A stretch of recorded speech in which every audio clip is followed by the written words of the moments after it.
नमस्कार, मैं हूं महक विश्नोई और आप देख रहे हैं आर्य न्यूज। रुक करते हैं इस वक्त की कुछ खास और बड़ी खबरों की ओर।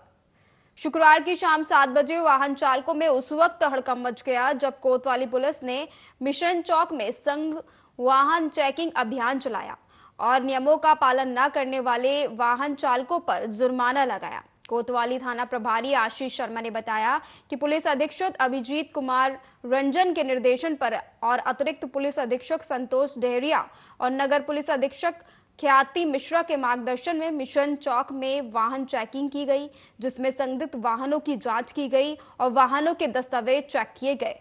वहीं नियमों का पालन न करने वाले 16 वाहनों पर वाहन चेकिंग के अंतर्गत चालान की कार्रवाई की गई।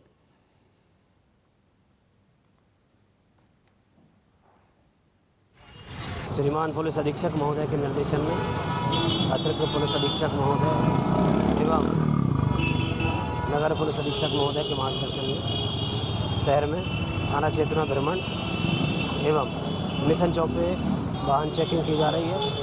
संदिग्ध वाहनों को चेक किया जा रहा है एवं जो नियमों का पालन नहीं कर रहे हैं ऐसे वाहनों को चेक किया जा रहा है एवं चालानी कार्रवाई। मध्य प्रदेश के सिवनी में आकाशीय बिजली गिरने से 2 लोगों की दर्दनाक मौत हो गई और करीब 2 दर्जन लोग घायल हो गए। घटना छपारा थाना के खुर्सीपार ग्राम पंचायत के गाड़ा घाट गांव की बताई जा रही है, जहां लोग खेत में मूंगफली उखाड़ रहे थे कि तभी आसमान से बिजली गिर गई, जिसकी चपेट में आकर 2 दर्जन लोग घायल हो गए। वहीं एक महिला और पुरुष की मौत हो गई। घायलों को अस्पताल में इलाज के लिए भर्ती कराया गया है।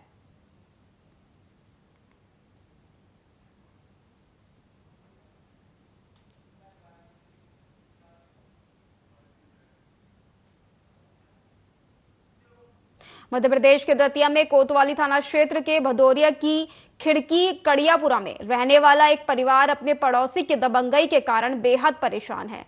खास बात यह है कि मोहल्ले के शिव मंदिर में पूजा अर्चना से भी इस परिवार और उनके घर की महिलाओं को रोका जा रहा है और उन पर मंदिर को अपवित्र करने के आरोप लगाकर उनके साथ मारपीट भी की जा चुकी है। हैरानी की बात यह है कि पिछले महीने संजय साहू, प्रिंस साहू और उनके परिवार के लोगों ने कपिल खटिक, सचिन खटिक के परिवार के परिवार के साथ मारपीट की। यह मारपीट की घटना सीसीटीवी कैमरे में भी कैद हुई है। सबूत के तौर पर पीड़ित परिवार ने एसपी को इस सीसीटीवी फुटेज भी सौंपा है, जिसमें साहू परिवार द्वारा खटिक परिवार की मारपीट की जा रही है। पीड़ित परिवार के लोग पुलिस अधीक्षक के पास पहुंचे और कोतवाली पुलिस की बरूखी और पड़ोसी की दबंगई के खिलाफ अपनी शिकायत दर्ज कराई। पुलिस अधीक्षक ने फिलहाल इस परिवार को उचित कार्रवाई का भरोसा दिलाया है।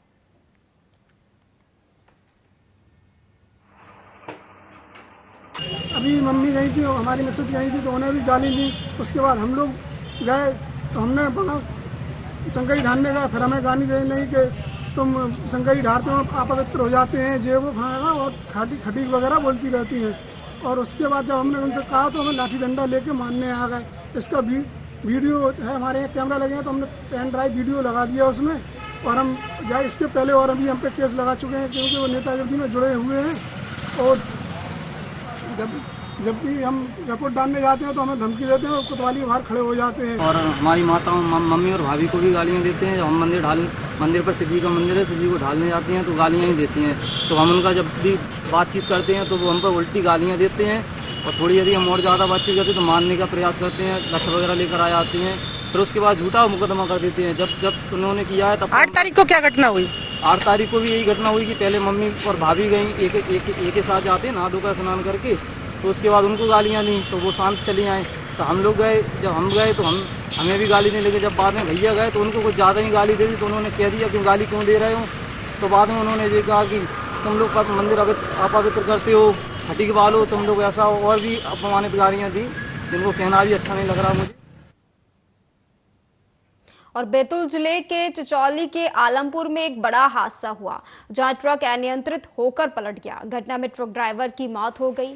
दरअसल बैतूल जिले के चचौली पुलिस थाना क्षेत्र अंतर्गत ग्राम आलमपुर के पास नेशनल हाईवे के पास यवतमाल से इंदौर जा रहे ट्रक अनियंत्रित होकर पलट गया, जिसमें सवार विनोद की अस्पताल ले जाते समय मृत्यु हो गई। ट्रक में लोहे का सरिया भरा हुआ था, जिसके कारण वह अनियंत्रित होकर पलट गया और यह बड़ा हादसा हो गया। वहीं राहगीरों ने पुलिस को सूचना दी और ड्राइवर को निजी वाहन से उठाकर सामुदायिक स्वास्थ्य केंद्र चिचौली ले जा रहे थे कि रास्ते में पीड़ित ने दम तोड़ दिया। डॉक्टर महेश चौहान ने ड्राइवर को मृत घोषित कर पुलिस को मामले की सूचना दी। घटनास्थल पहुंची पुलिस रास्ते को खुलवाया और आगे की कार्रवाई में जुट गई। ये आज सुबह 100 डायल पे कॉल आया था, एक ट्राला बीच रोड पर पलट गया है जिसमें जो लोहे की कॉइल आती है वो भरी हुई थी और जिसके कारण से मार्ग अवरुद्ध हो गया था। बीच रोड पे ही वो पलट गया था। जाकर मौके पर मेरे द्वारा एवं स्टाफ के द्वारा जाकर वहाँ से उससे मैं पहुँचा, इसके पहले ही कुछ लोगों ने अपने यहाँ के उस ड्राइवर को अस्पताल में लाके भर्ती किया था। अस्पताल में इलाज के दौरान उसकी मृत्यु हो गई। ये आज सुबह मरने वाला हमारा चाचा है, वो यवतमाल से इंदौर जा रहा था माल लेके, तो आलमपुर के पास ट्रक पलटी हो गया और उसमें दब के मर गया। अच्छा, तो क्या लेके जा रहे थे, कुछ जानकारी है इसमें? तो कुछ तो भी रोल करके बोल रहे थे। अच्छा, रोल लेके जा रोल लेके जा रहे थे। तब परफेक्ट तो मालूम नहीं सर हमको। अच्छा, तो तुमको फोन पे सूचना मिली? हाँ, फोन गाँव वालों ने फोन करे तो मालूम हुआ हमको। पुलिस ने भी फोन किया? हाँ, पुलिस सर ने भी फोन किया था हमको। यहाँ का लोकेशन दिया, जब यहाँ पर आए हम। अपनी लापरवाही और बदहाली के लिए हमेशा सुर्खियों में बने रहने वाले जिला चिकित्सालय पन्ना में एक और बड़ी लापरवाही का मामला सामने आया, जहां डॉक्टरों की कमी से जूझ रहे जिला चिकित्सालय पन्ना में 2 नाबालिग बच्चियां, उनके परिजन और अमानगंज थाना पुलिस एमएलसी करवाने के लिए दर-दर की ठोकरें खाती रही। किसी तरह कलेक्टर और एसपी के हस्तक्षेप के बाद दोनों नाबालिग बच्चों की एमएलसी हो सकी। बताया जा रहा है कि अमानगंज थाना के 2 नाबालिग बच्चों को 2 युवक बहला फुसलाकर अपने साथ गुड़गांव ले गया था। इसके बाद परिजनों ने इसकी शिकायत अमानगंज थाने में की थी और कल अमानगंज थाना पुलिस ने दोनों नाबालिग बच्चों को बरामद कर लिया। परिजनों ने दुष्कर्म का आरोप लगाते हुए अमानगंज थाने में मामला दर्ज करवाया। इसके बाद अमानगंज थाना पुलिस दोनों बच्चों को लेकर जिला अस्पताल एमएलसी करवाने पहुंची, लेकिन शाम 7 बजे से लेकर अगले दिन शाम 6 बजे तक डॉक्टर न होने की वजह से परिजन और थाना पुलिस दर-दर की ठोकर खाती नजर आई। किसी तरह मामले की जानकारी थाना प्रभारी के द्वारा एसपी को दी गई, जिसके बाद एसपी ने पन्ना कलेक्टर को मामले की जानकारी दी। इसके बाद कलेक्टर और एसपी के हस्तक्षेप करने पर दोनों नाबालिग बच्चों की एमएलसी हो सकी। हम दादपुर से आए हैं और हमें लड़की भाग गया, 2 लड़का लेकर भाग गया। टट्टी ले घूमने गई हैं, उधर से हमारी बिटियां गुम गई हैं। तो हमारी बिटियां गुम गई, या हमने रिपोर्ट करी अमानगंज ने, अमानगंज से होते गुड़गांव ले गए हैं। गुड़गांव में 5 दिन रखा है। 5 दिन के बाद उनने बस अड्डा में छोड़ दिया। ठीक है, फिर उधर से हमारा लड़का ले आए। लड़का ले आकर हमारी फिर मतारी ले आई पन्ने इतने अमानगंज इतने भी सुनाई नहीं हो रही है। कल से 11 बजे से आए, काल पूरी रात रहे आए, 12 बजे गए, फिर 11 बजे से ऐसे फिर आए अमानगंज के पन्ने फिर के, नहीं तो हो रही सुनाई ना डॉक्टर मान कुछ नहीं हो रही है। एमएलसी नहीं हो रही है वैसी। हम कि 2 बच्चियां हैं जिनको कल अमानगंज में दस्तयाब किया था। उसके बाद शाम को मेडिकल कराने का प्रयास किया उनका, किंतु कुछ इशू होने के कारण कल शाम को मेडिकल नहीं हो पाया। डॉक्टर्स की अनुपलब्धि थी या जो भी, और कहा गया था कि आज सुबह मेडिकल होगा। तो आज सुबह जब लेके पहुंचे तो उसके बाद भी काफ़ी समय लग गया कि डॉक्टर्स ही नहीं मिल पाए मेडिकल कराने के लिए, एमएलसी कराने के लिए, जिस कारण बच्चियों का एमएलसी कराने में देरी हुई। और इसके बाद कलेक्टर साहब से चर्चा की गई तो उन्होंने कार्रवाई कराते हुए डॉक्टर उपलब्ध कराए और अभी उनकी एमएलसी हो रही है।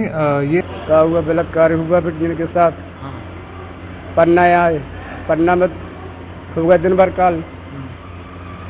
अजयगढ़ गए तो ना उधर कुछ हुआ, और याद ही आया ना याद ही कुछ हुआ।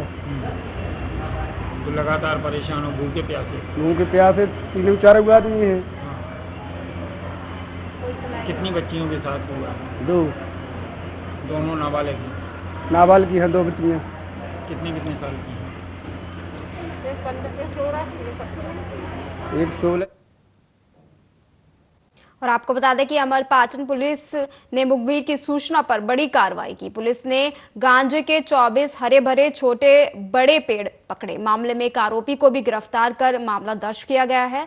दरअसल मामला अमरपाटन थाना अंतर्गत ग्राम नौगांव का है, जहां अमरपाटन पुलिस को एक ग्रामीण द्वारा सूचना दी गई कि राकेश कुशवाहा ने घर की बगिया में गांजे की खेती की हुई है। सूचना मिलने पर पुलिस ने मौके पर छापेमारी करते हुए हरे भरे 24 नग छोटे बड़े पौधे बरामद किए। जहां पौधों को उखड़वाकर पौधों का वजन किया गया तो उसकी कुल वजन 1 किलो 80 ग्राम निकला। पुलिस ने आरोपी राकेश कुशवाहा को अमरपाटन पुलिस ने गिरफ्तार करते हुए NDPS एक्ट के तहत मामला दर्ज कर लिया है और आगे की कार्रवाई में जुट गई है।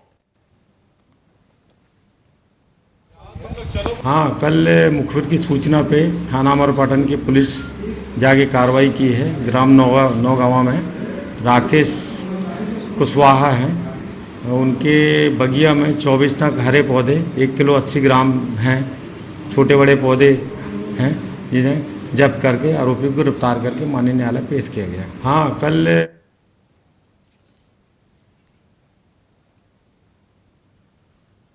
और MP के चित्रकूट क्षेत्र अंतर्गत ग्राम पालदेव में ऑटो रिक्शा वाहन और मोटरसाइकिल की सीधी टक्कर हो गई, जिसमें मोटरसाइकिल सवार 2 घायल हो गए, जिसमें एक की हालत गंभीर बताई जा रही है।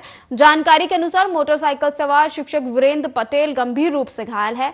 साथ में बैठे राजेश पटेल को भी चोटें आई हैं। साथ ही ग्रामवासियों की मदद से दोनों को इलाज हेतु नजदीकी जानकी कुंड चिकित्सालय पहुंचाया गया। गंभीर रूप से घायल शिक्षक वीरेंद्र पटेल को इलाज हेतु प्रयागराज रेफर किया गया है। स्थानीय लोगों द्वारा दुर्घटना की जानकारी थाना चित्रकूट पुलिस को दी गई।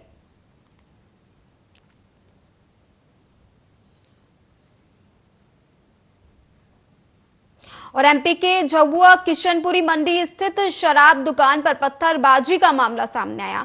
शराब दुकान के पास रखी कंस्ट्रक्शन के उपयोग में लाई जाने वाली ईंट से लगातार शराब की दुकान पर एक के बाद एक ईंटों से हमला बोला गया। शराब दुकान के बाहर लगी सेफ्टी जाली की वजह से शराब दुकान में कोई नुकसान तो नहीं हुआ, लेकिन 3 से 4 युवकों ने लगातार शराब की दुकान पर हमला बोला। आपको बता दें कि अज्ञात युवक और शराब दुकान पर पत्थरबाजी करने का मामले ने तूल पकड़ लिया। वहीं मामले की जानकारी होने पर पुलिस मौके पर पहुंची और फिलहाल मामले की जांच जारी है।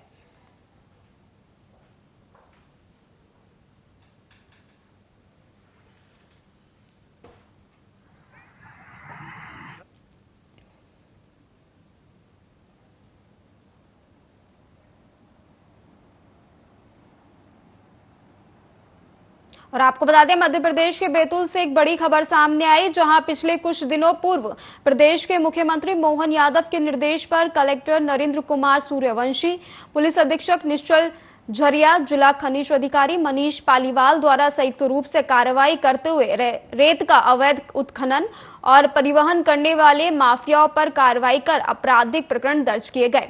बताया जा रहा है कि अवैध रेत उत्खनन और परिवहन मामले में 15 मई को दर्ज प्रकरण में शीघ्रता से निराकरण के लिए अपर कलेक्टर राजीव नंदन श्रीवास्तव द्वारा रेत माफियाओं के प्रकरण का निराकरण कर 5 जून को मध्य प्रदेश खनिज अधिनियम के तहत कुल 4 मामलों में 1 अरब 37 करोड़ रुपए और अधिनियम 22 के अंतर्गत 1 करोड़ 25 लाख रुपए की 2 पोकलैंड मशीन, 1 JCB को राजस्व किया गया।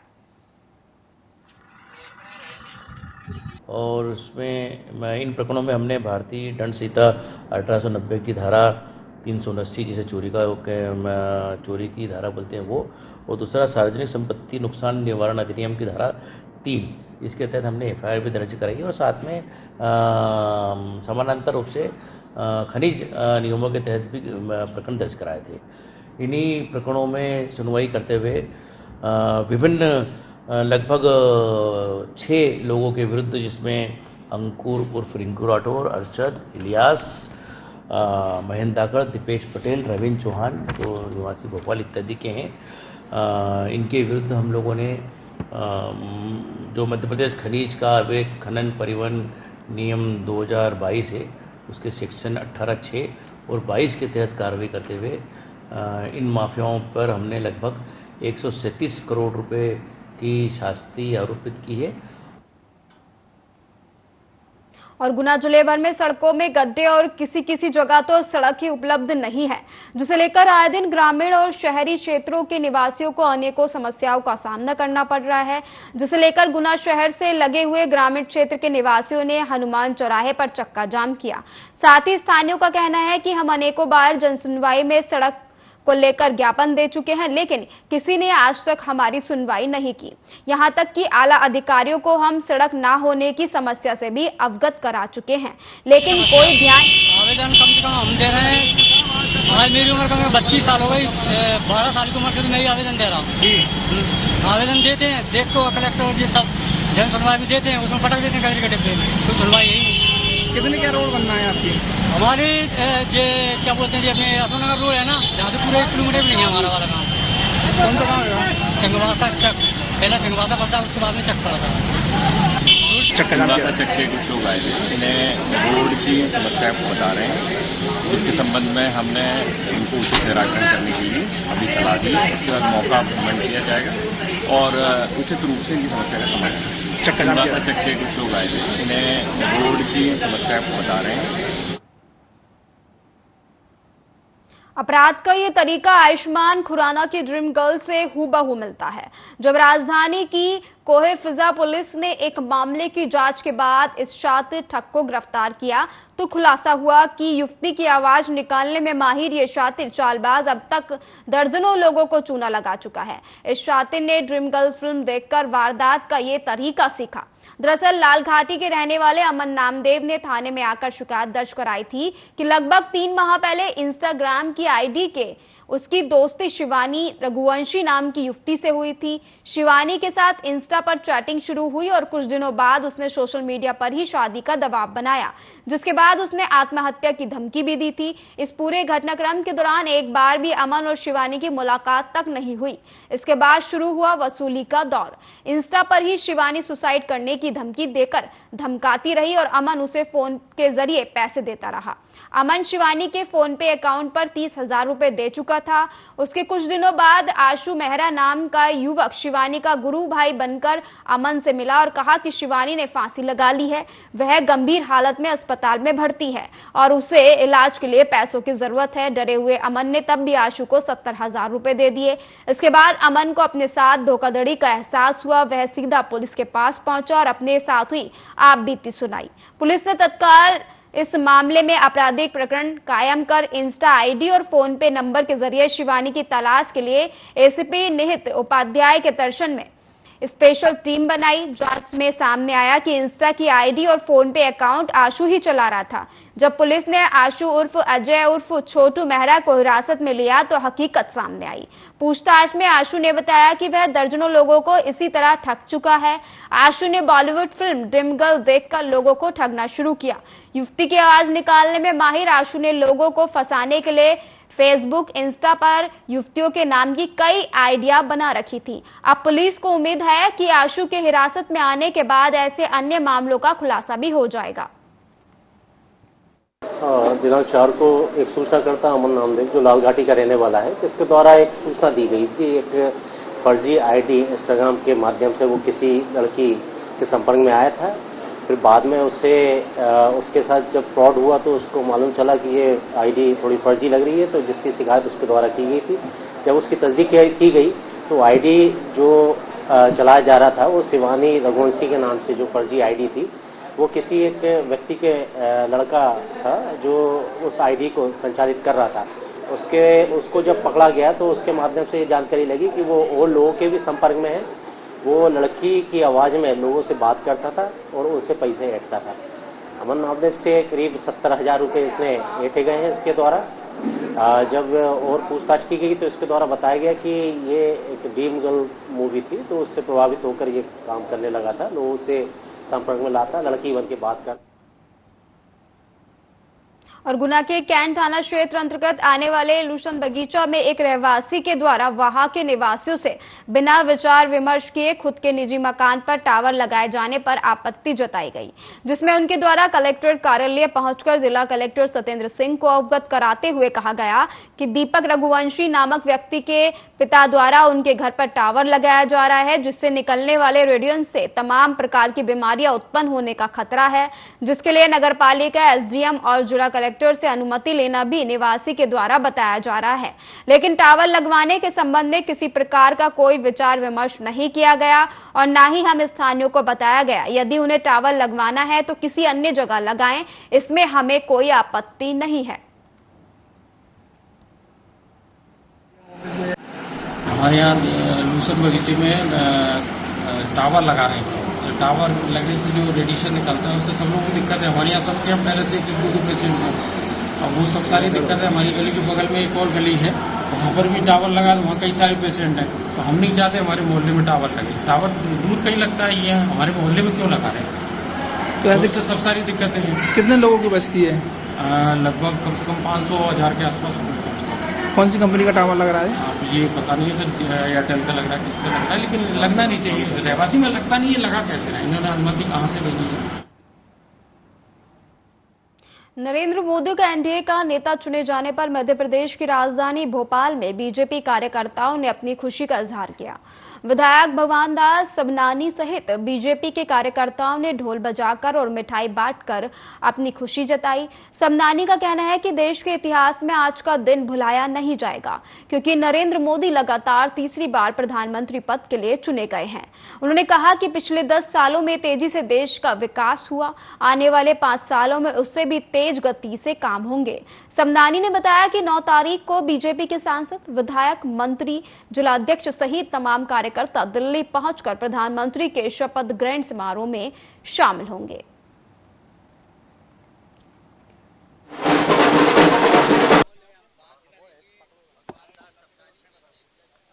देश की राजनीति में, भारत की राजनीति में ये आज अविस्मरणीय दिन है। लगातार तीसरी बार माननीय प्रधानमंत्री नरेंद्र मोदी प्रधानमंत्री के लिए नेता चुने गए हैं। एनडीए के वो सरकार बनाएंगे और जो 10 वर्ष में उन्होंने लगातार देश को एक नई दिशा देने का काम किया है, 21वीं सदी का भारत कैसे हो, इस भारत के निर्माण करने की जो उन्होंने आधारशिला रख करके आगे बढ़ाई है, विकसित भारत के उस सपने को पूरा करने के लिए माननीय मोदी जी के नेतृत्व में और तेजी के साथ विकास होंगे। और आपको बता दें, उज्जैन में कांग्रेस नेता रियाज खां को वक्फ बोर्ड ने 7 करोड़ रुपए की वसूली का नोटिस दिया। शिकायत के बाद रियाज के खिलाफ खाराकुआं थाने में एफआईआर भी दर्ज कर ली गई है। उन पर वक्फ बोर्ड की जमीन पर स्थित दुकानदारों से वसूली का आरोप है। रियाज खां युवक कांग्रेस के पूर्व अध्यक्ष रह चुके हैं और वर्तमान में उज्जैन शहर कांग्रेस कमेटी के उपाध्यक्ष हैं। दरअसल रियाज खां पिछले 26 साल उज्जैन में वक्फ बोर्ड के अध्यक्ष रहे। इस दौरान वक्फ बोर्ड की संपत्ति की देखरेख करते रहे। वक्फ बोर्ड भोपाल ने रियाज खान को नोटिस दिया। इसमें अवैध रूप से साल 2006 और 7 से वर्ष 2022-23 तक 7 करोड़ 11 लाख रुपए की रिकवरी निकालकर 7 दिन में जवाब देने को कहा गया है। वक्फ बोर्ड ने रियाज पर आरोप लगाया कि इनके कार्यकाल के दौरान और वर्तमान तक अनाधिकृत रूप से वक्फ के किराएदारों से वसूली की जा रही है और अब तक 7 करोड़ 11 लाख 99 हजार रुपए की वसूली रियाज खान से की जाए।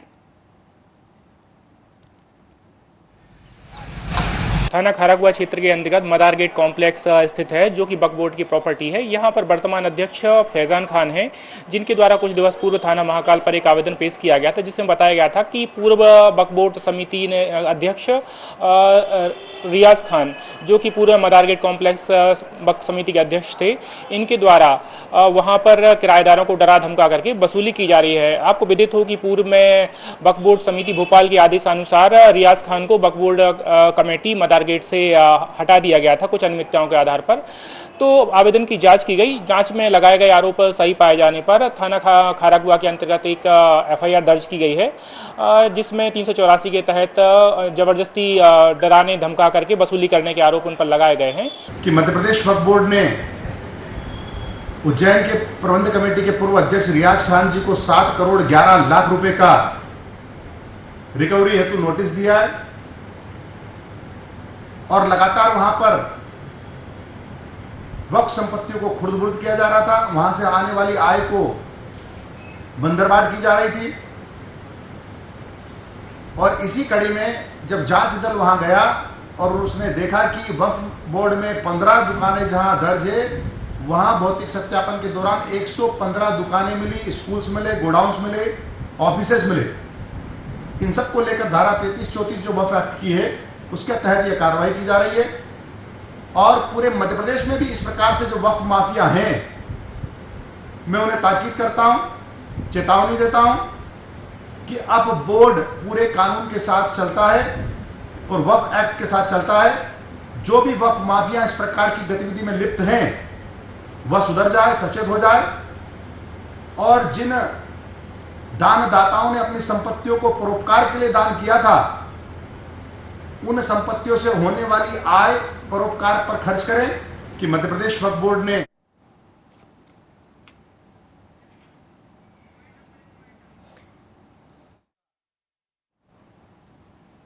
फिलहाल मेरे साथ इस बुलेटिन में इतना ही। तमाम बड़ी खबरें देखने के लिए आप देखते रहिए आर्या न्यूज। नमस्कार।